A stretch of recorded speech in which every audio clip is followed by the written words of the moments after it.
ওয়েলিংটনে রাস্তা দখল করে পার্কিং, ফুটপাথ দখল করে থাকা খাওয়া। ওয়েলিংটনে ওঠা অভিযোগে পদক্ষেপের আশ্বাস মেয়র পরিষদের।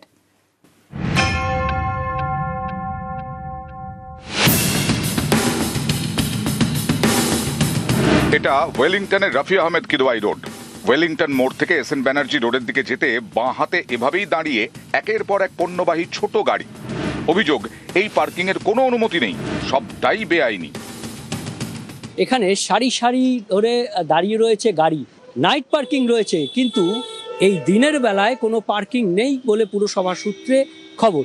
আমাদের পার্কিং আছে, নাইট পার্কিং আছে। হ্যাঁ, নাইট পার্কিং তো দিনের বেলা থাকে না। আছে পার্কিং, আপনি বন্ধ করেন না।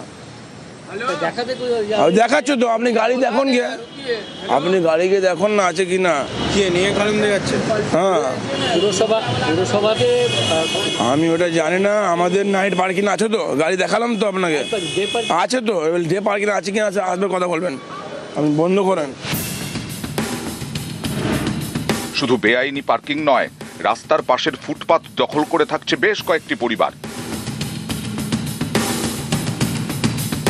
51 নম্বর ওয়ার্ডের রফি আহমেদ কিদওয়াই রোড, আর তার গুরুত্বপূর্ণ জায়গায় এই ফুটপাত রয়েছে। কার্যত ফুটপাত না বলে কোনো বাসস্থান বলা ভালো, কারণ এই ফুটপাতে মানুষ চলে না, পথচারীরা চলে না।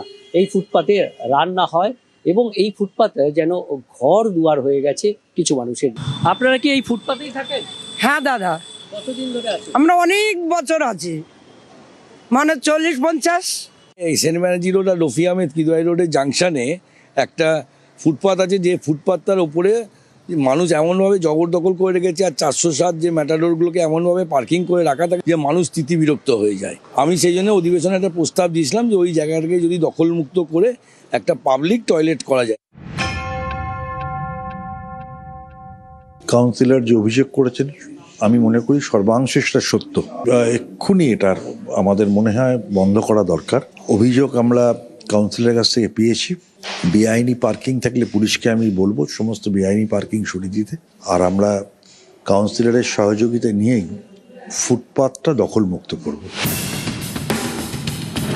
ক্যামেরায় রাজীব সিং এর সঙ্গে বিশ্বজিৎ সাহা, নিউজ 18 বাংলা।